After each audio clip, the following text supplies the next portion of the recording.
श्रीमन्नारायण नारायण नारायण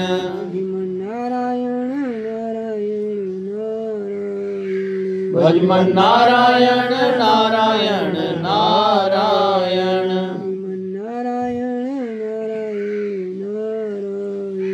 श्रीमन्नारायण नारायण नारायण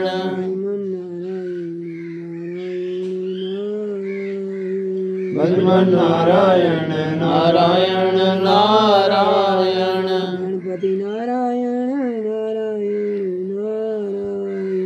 गणपति नारायण नारायण नारायण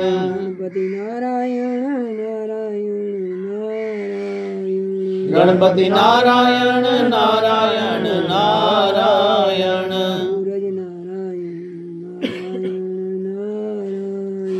सूरज नारायण नारायण नारायण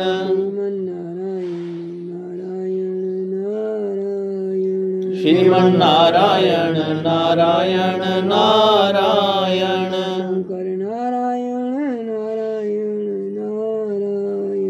शंकर नारायण नारायण नारायण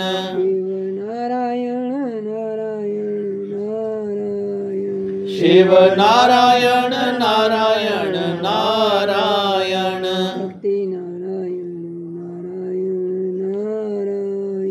शक्ति नारायण नारायण नारायण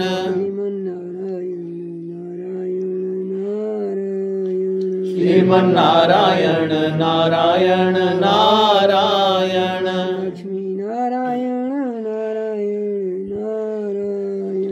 लक्ष्मी नारायण नारायण नारायण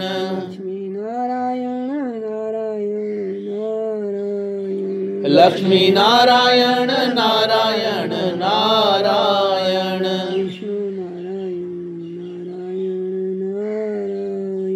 विष्णु नारायण नारायण नारायण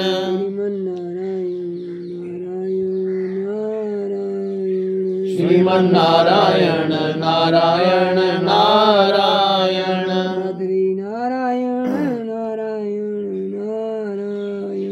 बद्री नारायण नारायण नारायण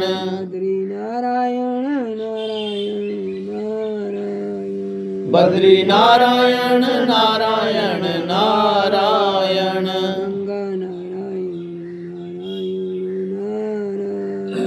गंगा नारायण नारायण नारायण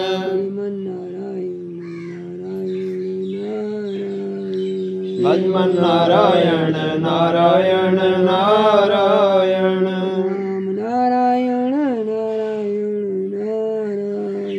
राम नारायण नारायण नारायण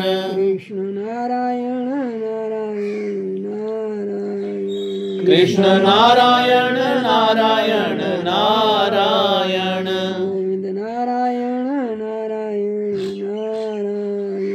गोविंद नारायण नारायण नारायण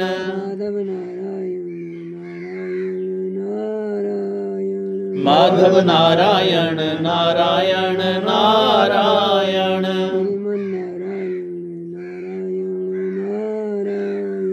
श्रीमन्नारायण नारायण नारायण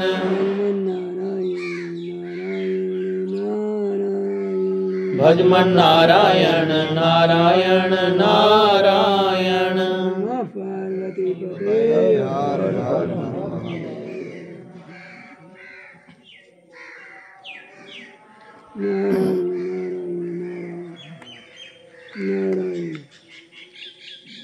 श्रीमद् भागवत महापुराण 12वें स्कंद के अंतर्गत 12वां अध्याय।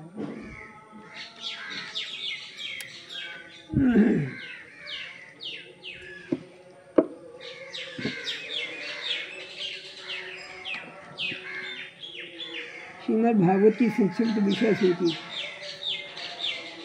हरि ओम तत्सत। सूत जी कहते हैं भगवत भक्ति रूप महान धर्म को नमस्कार है। विश्व विधाता भगवान श्री कृष्ण को नमस्कार है। अब मैं ब्राह्मणों को नमस्कार करके श्रीमद् भागवत के सनातन धर्मों का संक्षिप्त विवरण करूंगा, सुनाता हूँ। शौनक आदि ऋषियों, आप लोगों ने मुझसे जो प्रश्न किया था उसके अनुसार मैंने भगवान विष्णु का यह अद्भुत पवित्र चरित्र सुनाया है। यह सभी मनुष्यों के श्रवण करने योग्य है। इस श्रीमद् भागवत महापुराण में सर्व पापापहारी स्वयं भगवान श्री हरि का ही संकीर्तन हुआ है। वे ही सबके हृदय में विराजमान, सबकी इंद्रियों के स्वामी और प्रेमी भक्तों के जीवन धन है। इस श्रीमद् भागवत पुराण में परम रहस्यमय अत्यंत गोपनीय ब्रह्म तत्व का वर्णन हुआ है। उस ब्रह्म में ही इस जगत की उत्पत्ति, स्थिति और प्रलय की प्रतीति होती है। इस पुराण में उसी परम तत्व का अनुभवात्मक ज्ञान और उसकी प्राप्ति के साधनों का स्पष्ट उपदेश है। शौनक जी, इस महापुराण के प्रथम स्कंद में भक्ति योग का भली भांति निरूपण हुआ है और साथ ही भक्ति योग से उत्पन्न एवं उसको स्थिर रखने वाले वैराग्य का भी वर्णन किया गया है। परीक्षित की कथा और व्यास नारद संवाद के प्रसंग से नारद चरित्र भी कहा गया है।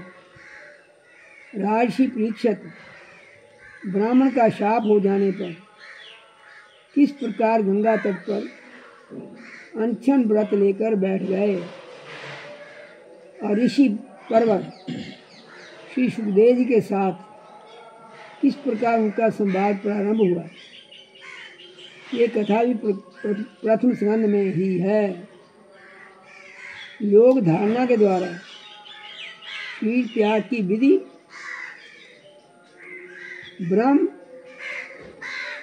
ब्रह्मा और नारद का संवाद, अवतारों की संक्षिप्त चर्चा तथा महत्त्ववादी के क्रम से प्राकृत सृष्टि की उत्पत्ति विषयों का वर्णन द्वितीय स्कंद में हुआ है। तीसरे स्कंद में पहले विदुर जी और उद्धव जी के तदनंतर विदुर और मैत्रेय जी के समागम और संवाद का प्रसंग है। इसके पश्चात पुराण संहिता के विषय में प्रश्न है और फिर प्रलय काल में परमात्मा किस प्रकार स्थित रहते हैं इसका निरूपण है। गुणों के शोभ से प्राकृत सृष्टि और महत्त्ववादी सात प्रकृतियों के द्वारा कार्य सृष्टि का वर्णन है। इसके बाद ब्रह्मांड की उत्पत्ति, उसमें विराट पुरुष की स्थिति का स्वरूप समझाया गया। तदनंतर स्थूल और सूक्ष्म काल का स्वरूप, लोक पद्म की उत्पत्ति, लोक पद्म किसे कहते हैं?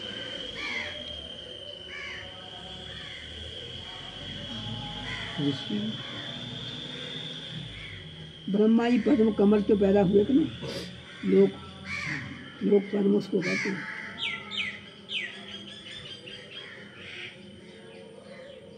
वो होगे तो श्री यज्ञ होगी या नहीं होगी? जाओ सैन।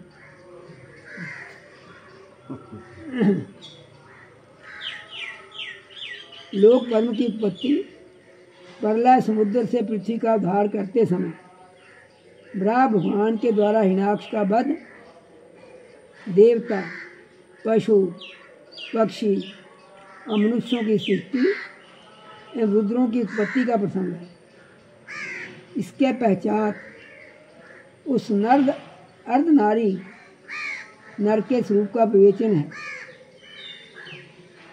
निश अर्धनारी कौन है?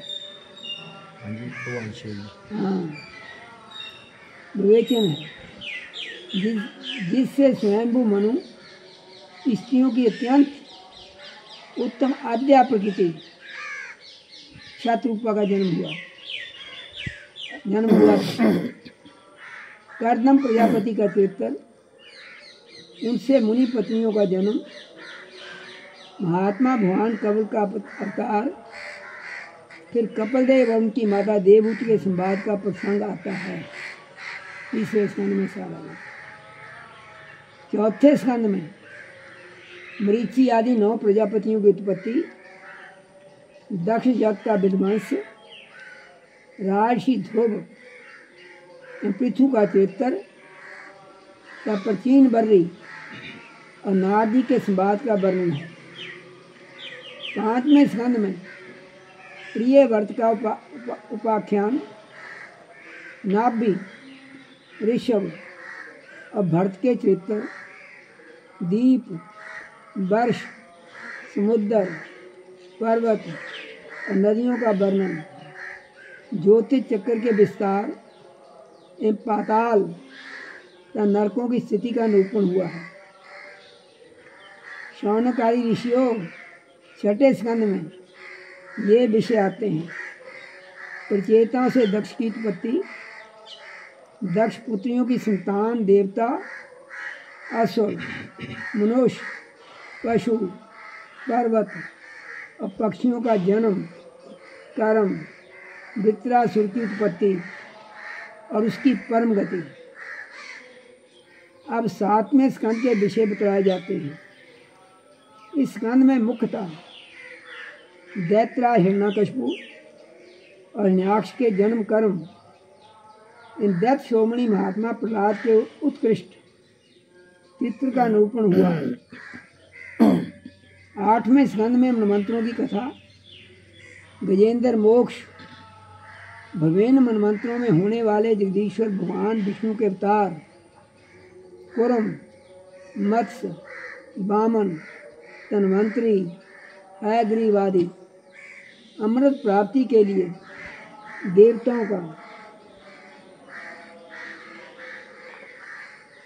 और दैत्यों का समुद्र मंथन और देवासुर संग्राम आदि विषयों का वर्णन है। 9वें स्कंद में मुख्यतः राजवंशों का वर्णन है।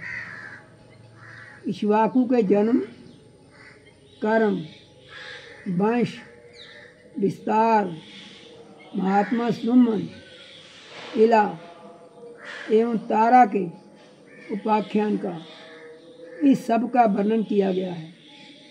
सूर्य वंश का वृत्तांत, शशाद और नरेग आदि राजाओं का वर्णन, कन्या का चरित्र,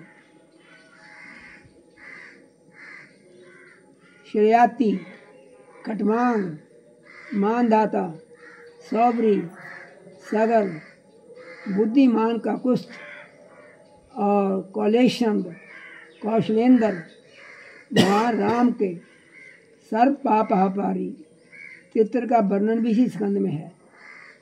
अनंतर निमि का देह त्याग और जनकों की उत्पत्ति का वर्णन है।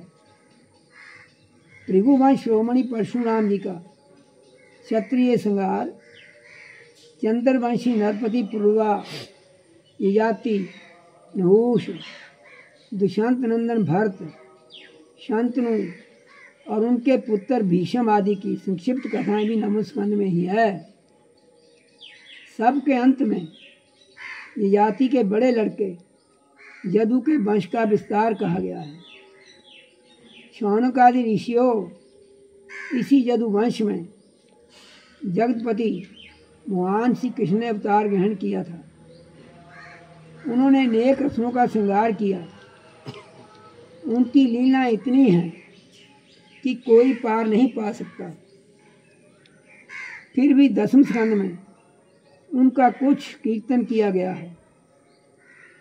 वसुदेव की पत्नी देवकी के गर्भ से उनका जन्म हुआ गोकुल में नंद बाबा के घर जाकर बड़े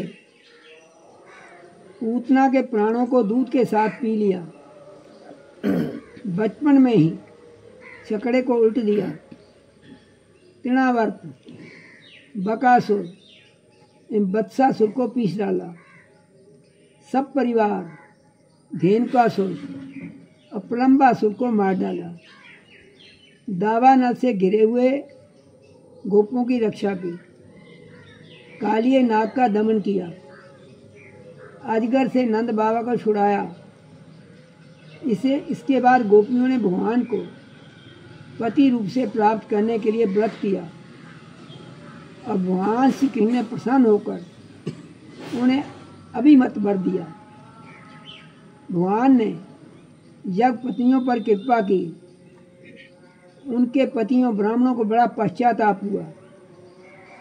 वर्धन धान की लीला करने पर इंद्र और कामधेनु ने आकर भगवान का यज्ञाभिषेक किया। शरद ऋतु की रात्रियों में ब्रज सिंधियों के साथ रासलीला की। दुष्ट शंखचूड़, अरिष्ट और केशी के वध की लीला हुई। तदनंतर क्रूर जी मथुरा से वृंदावन आए। उनके साथ भगवान श्री कृष्ण तब राम जी ने मथुरा के लिए प्रस्थान किया। उस प्रसंग पर ब्रज सुंदरियों ने जो विलाप किया था उसका वर्णन है। राम और श्याम ने मथुरा में जाकर वहाँ की सजावट देखी और कुबलिया पीड़, हाथी, मुश्तिक, चानूर एवं कंस आदि का श्रृंगार किया। संदीपनी गुरु के यहाँ विद्या अध्ययन करके उनके मृत पुत्र को लौटा लाए। शौनक आदि ऋषियों जिस समय भगवान श्री कृष्ण मथुरा में निवास कर रहे थे उस समय उन्होंने उद्धव और बलराम जी के साथ यदुवंशियों का सब प्रकार से प्रिय और हित किया। जरासंध कई बार बड़ी बड़ी सेनाएं लेकर आया।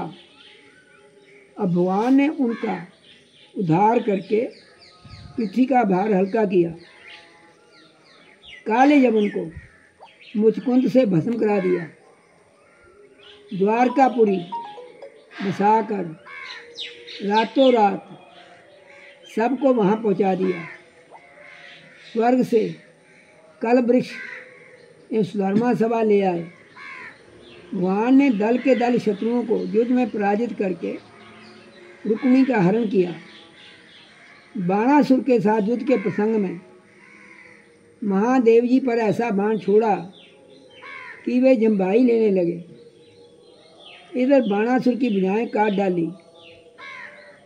प्राग ज्योतिषपुर के स्वामी भौमासुर को मारकर 16,000 कन्याएं ग्रहण की। शशुपाल, पौंड्रक, शालव, दुष्ट दंतभक्तर, शंबरासुर, द्विवेद, पीठ, मोर, पंचजन्य आदि दैत्यों के बल पौरुष का वर्णन करके ये बात बतलाई गई है कि भगवान ने उन्हें कैसे मारा। भगवान के चक्कर ने काशी को जला दिया और फिर उन्होंने भारतीय युद्ध में पांडवों को निमित्त बनाकर पृथ्वी का बहुत बड़ा भार उतार दिया। शौनक आदि ऋषियों 11वें स्कंद में इस बात का वर्णन हुआ है कि भगवान ने ब्राह्मणों के शाप के बहाने किस प्रकार यदुवंश का श्रृंगार किया। इस स्कंद में भगवान श्री कृष्ण उद्धव का संवाद बड़ा ही अद्भुत है। उसमें पूर्ण आत्मज्ञान और धर्म का निर्णय निरूपण हुआ है। अंत में ये बात बताई गई है कि भगवान श्री कृष्ण ने अपने आत्म योग के प्रभाव से किस प्रकार मृत्यु लोक का परित्याग किया। 12वें स्कंद में विभिन्न युगों के लक्षण, उनमें रहने वाले लोगों के व्यवहार का वर्णन किया गया है। तथा यह भी बतलाया गया है कि कलयुग में मनुष्यों की गति विपरीत होती है। 4 प्रकार के प्रलय, 3 प्रकार की उत्पत्ति का वर्णन भी इसी स्कंद में है। इसके बाद परम ज्ञानी राजर्षि परीक्षित के शीर त्याग की बात कही गई है। अनंतर वेदों के शाखा विभाजन का प्रसंग आया है। मार्कंडेय जी की सुंदर कथा, भगवान के अंग उपांगों का स्वरूप कथन और सब के अंत में विश्वात्मा भगवान सूर्य के गणों का वर्णन है। शौनक आदि ऋषियों, आप लोगों ने इस सत्संग के अवसर पर मुझसे जो कुछ पूछा था उसका वर्णन मैंने कर दिया। इसमें संदेह नहीं कि इस अवसर पर मैंने हर तरह से भगवान की लीला और उनके अवतार चित्रों का ही कीर्तन किया गया है। जो मनुष्य गिरते पड़ते फिसलते, ध्यान से सुनो, जो मनुष्य गिरते पड़ते फिसलते समय, दुख भोगते समय अथवा छींकते समय विवशता से भी ऊंचे स्वर से बोल उठता है हरे नमः, वह सब पापों से मुक्त हो जाता है। यदि देश काल एवं वस्तु से अपरिच्छिन्न भगवान श्री कृष्ण के नाम, लीला, गुण आदि का संकीर्तन किया जाए अथवा उनके प्रभाव, महिमा आदि का श्रवण किया जाए तो वे स्वयं ही हृदय में आप विराजते हैं और श्रवण का कीर्तन करने वाले पुरुषों के सारे दुख मिटा देते हैं। ठीक वैसे ही जैसे सूर्य अंधकार को और आंधी बादलों को तितर बितर कर देती है, जिस वाणी के द्वारा घट घट वासी अविनाशी भगवान के नाम, लीला, गुण आदि का उच्चारण नहीं होता, वह वाणी भावपूर्ण होने पर भी निरर्थक है, सारहीन है, सुंदर होने पर भी असुंदर है और उत्तम विषयों का प्रतिपादन करने वाली होने पर भी असत्य कथा है। जो वाणी और वचन भगवान के गुणों से परिपूर्ण रहते हैं, वे ही परम पावन हैं, वे ही मंगलमय हैं, वे ही परम सत्य है। जिस वचन के द्वारा भगवान के परम पवित्र यश का दान होता है, वही परम रमणीय, रुचिकर, प्रति क्षण नया नया जान पड़ता है। उससे अनंत काल तक मन को परमानंद की अनुभूति होती रहती है। मनुष्यों का सारा शोक, चाहे वह समुद्र के समान लंबा और गहरा क्यों ना हो, उस वचन के प्रभाव से सदा के लिए सूख जाता है। जिस वाणी से, चाहे वह रस, भाव, अलंकार आदि से युक्ति क्यों ना हो, जगत को पवित्र करने वाले भगवान श्री कृष्ण के यश का कभी गान नहीं होता। वह तो कौओं के लिए उच्चिष्ट फेंकने के स्थान के समान अत्यंत अपवित्र है।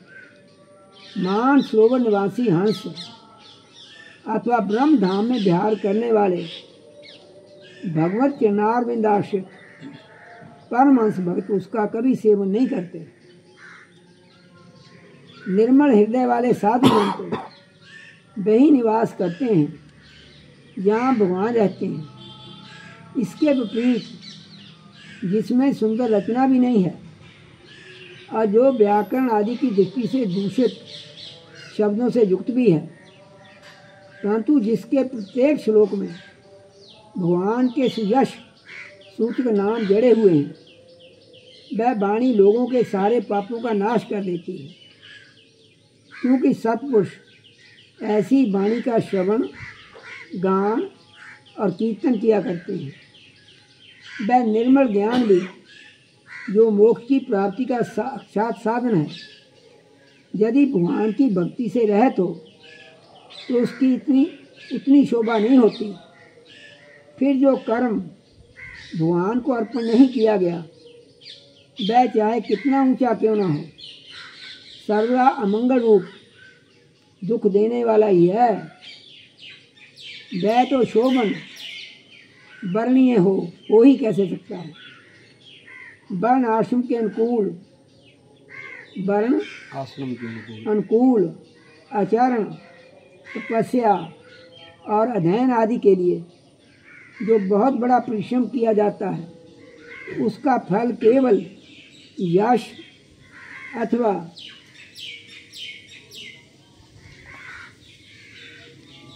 लक्ष्मी की प्राप्ति, परंतु भगवान के गुण, लीला, नाम आदि का श्रवण, कीर्तन आदि तो उनके श्री चरण कमलों की अविचल स्मृति प्रदान करता है।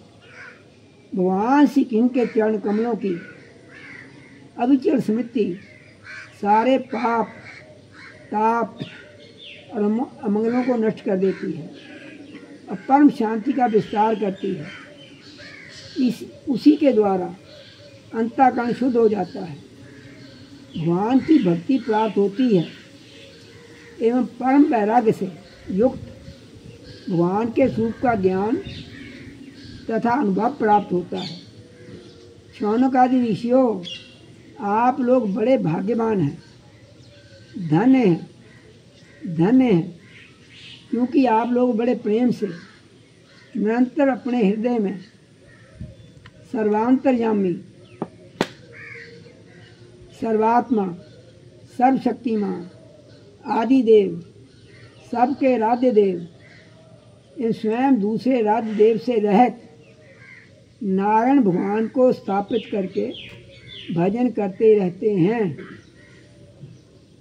जिस समय राजर्षि परीक्षित अनशन करके बड़े बड़े ऋषियों की भरी सभा में सबके सामने श्री सुखदेव जी महाराज से श्रीमद् भागवत की कथा सुन रहे थे, उस समय वहीं बैठकर मैंने भी उन्हीं परम ऋषि के मुख से इस आत्म तत्व का श्रवण किया था।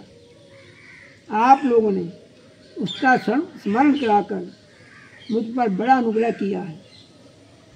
मैं इसके लिए आप लोगों का बड़ा ऋणी हूँ। शौनक आदि ऋषियों, भगवान वासुदेव की एक एक लीला सर्वदा श्रवण कीर्तन करने योग्य है। मैंने इस प्रसंग में उन्हीं की महिमा का वर्णन किया है, जो सारे अशुभ संस्कारों को धो बहाती है। जो मनुष्य एकाग्र चित्त से एक पहर अथवा एक क्षण भी प्रतिदिन इसका कीर्तन करता है और जो श्रद्धा के साथ इसका श्रवण करता है, वह अवश्य शरीर सहित अपने अंतःकरण को पवित्र बना लेता है। जो पुरुष द्वादशी अथवा एकादशी के दिन इसका श्रवण करता है, वह दीर्घायु हो जाता है और जो संयम पूर्वक निराहार रहकर पाठ करता है, उसके पहले के पाप तो नष्ट हो ही जाते हैं, पाप की प्रवृत्ति भी नष्ट हो जाती है। जो मनुष्य इंद्रियों और अंतःकरण को अपने वश में करके उपवास पूर्वक पुष्कर, मथुरा अथवा द्वारका में इस प्राण संहिता का पाठ करता है, वह सारे भयों से मुक्त हो जाता है। जो मनुष्य इसका श्रवण या उच्चारण करता है, उसके कीर्तन से देवता, मुनि, सिद्ध, पितर, मनु और नरपति संतुष्ट होते हैं, उसकी अभिलाषाएं पूर्ण करते हैं। ऋग्वेद, यजुर्वेद और सामवेद के पाठ से ब्राह्मण को मधुकुल्या, घृतकुल्या और पैकुल्या, मधु, घी एवं दूध की नदियाँ अर्थात सब प्रकार की सुख समृद्धि की प्राप्ति होती है। वही फल श्रीमद् भागवत के पाठ से भी मिलता है। जो द्विज संयम पूर्वक इस प्राण संहिता का अध्ययन करता है, उसे उसी परम पद की प्राप्ति होती है जिसका वर्णन स्वयं भगवान ने किया है। इसके अध्ययन से ब्राह्मण को ऋतंबरा प्रज्ञा तत्व ज्ञान को प्राप्त करने वाली बुद्धि की प्राप्ति होती है और क्षत्रिय को समुद्र पर्यंत भूमंडल का राज्य प्राप्त होता है। वैश्य कुबेर का पद प्राप्त करता है और शूद्र सारे पापों से छुटकारा पा जाता है। भगवान ही सबके स्वामी हैं और समूह के समूह कलिमलों को ध्वंस करने वाले हैं। ज्यों तो उनका वर्णन करने के लिए बहुत से प्राण हैं, परंतु उनमें सर्वत्र और निरंतर भगवान का वर्णन नहीं मिलता। श्रीमद् भागवत महापुराण में तो प्रत्येक कथा प्रसंग में पद पद पर सर्वस्वरूप भगवान का ही वर्णन हुआ है। वे ही जन्म मृत्यु आदि विकारों से रहित, देश कालादि कृत प्रषेधों से मुक्त स्वयं आत्म तत्व ही हैं। जगत की उत्पत्ति स्थिति प्रलय करने वाली शक्तियाँ भी उन्हीं की स्वरूपभूति हैं, भिन्न नहीं। ब्रह्मा शंकर इंद्र आदि लोकपाल भी उनकी स्तुति करना लेश मात्र भी नहीं जानते। उन्हीं एक रस सच्चिदानंद स्वरूप परमात्मा को मैं नमस्कार करता, जिन्होंने अपने स्वरूप में ही प्रकृति आदि 9 शक्तियों का संकल्प करके इस चार जगत की सृष्टि की है, जो इसके दृष्टांत रूप से स्थित हैं, तथा जिनका परम पद केवल अनुभूति स्वरूप है। उन्हीं देवताओं के राधे देव सनातन भगवान के चरणों में मैं नमस्कार करता हूँ। श्री सुखदेव जी महाराज अपने आत्मानंद में ही निमग्न थे। इस अखंड अद्वैत स्थिति से उनकी भेद दृष्टि सर्वथा निवृत्त हो चुकी थी। फिर भी मुरली मनोहर श्याम सुंदर की मधुमयी मंगलमयी मनोहारिणी लीलाओं ने उनकी चित्तवृत्तियों को अपनी ओर आकर्षित कर लिया। उन्होंने जगत के प्राणियों पर कृपा करके भगवत तत्व को प्रकाशित करने वाले इस महापुराण का विस्तार किया। मैं उन्हीं सर्व पापापहारी व्यास नंदन भगवान श्री सुखदेव जी के चरणों में नमस्कार करता हूँ। हरि ओम तत्सत, हरि ओम तत्सत, हरि ओम तत्सत। अब आपको चर्चा करनी तो करो। आगे है भिन्न भिन्न पुराणों की श्लोक संख्या। भागवत की महिमा फिर आएगी।